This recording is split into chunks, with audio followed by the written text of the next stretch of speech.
Okay, so let's take a look at multiplying decimals. Pretty much if you know how to multiply normally, you know how to multiply decimals already. It's pretty much the same thing, just a couple extra steps. So here we go. Multiplying decimals works just like multiplying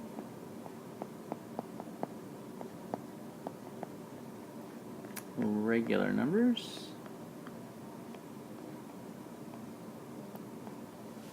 Okay, we just add a step. Number one, first you write the problem vertically, just like we have been doing with everything else. Write the problem vertically. This time you're going to line up the last digit. Okay, so if you look at the problem over here, okay, we lined them up vertically, and then you take the last digit and you line them up by the last digit when you multiply. Okay, so not like adding and subtracting where you line up the decimals. When you multiply, you line up the last digits. Okay, that's important. Okay, next. Multiply like normal. Okay, you already know how to multiply, so go ahead and do that. So in this problem, right, we multiplied by 6 first, so 6 times 7 was 42. Carried the 4. 6 times 3 is 18 plus 4, 22. Carry the 2. 6 times 2 is 12 plus 2 would be 14. We add our 0 down here, and we multiply by the 2. So 2 times 7 is 14, carry the 1. 2 times 3 is 6, plus 1 is 7, and 2 times 2 is 4. And then we just add down. Okay, and we end up with 6,162. Okay, next step. We're going to count the number of places, or numbers, sorry, the number of numbers after each decimal. Okay, so here you got one place after the decimal, so we put a little 1 there, and then we got one place after this one, so we put a 1 there. So you add those up, you have a total of 2 spots after the decimal. Let me slide this up a little bit. Okay, then finally you start at the end, or on the right side, so start at the end, which is the right. Okay, and move the decimal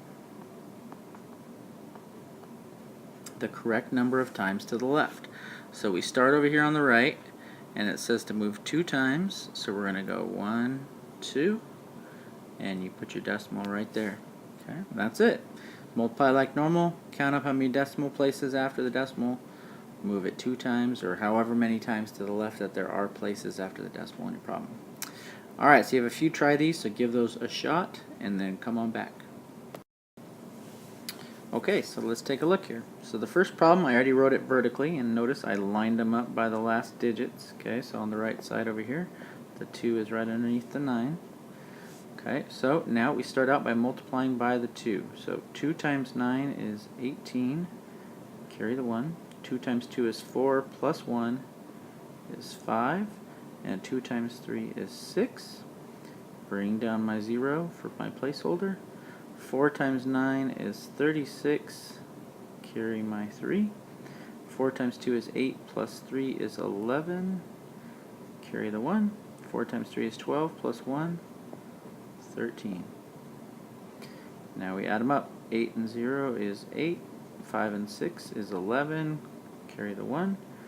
1 and 6 is 7, plus 1 is 8. Then we have 3, and we have 1. Now we count. In the first term we have 2 digits, and in the second one we have 1 place after the decimal. So we have a total of 3 places after the decimal. So we go 1, 2, 3, and there is my decimal. So my answer is 13 and 818 thousandths. Okay, next one. 6 times 5 is 30, carry the 3. 6 times 3 is 18, plus 3 is 21, carry the 2. 6 times 6, 36, plus 2, 38. Now we count up our decimals. We have 1 there, so we just go 1 time. It's going to go right there, and there's my answer, 381.0. Okay, which you could just write as 381. You can drop that 0. Alright, let's move over and do this last one. Okay, so line them up, 4 and 56 hundredths, and we have 1 and 2 tenths. Now we multiply. 2 times 6 is 12, carry the 1. 2 times 5 is 10, plus 1 is 11. 2 times 4 is 8, plus 1 is 9. My placeholder, 1 times 6, 1 times 5, 1 times 4. Add them up. 2, 7, 14, carry the 1, 5. We have 2 places after that one. We have 1 after that one. So we're moving 3 times. So we got 1, 2, 3, and there's my decimal place. There you go. That's it. If you have any questions, let us know.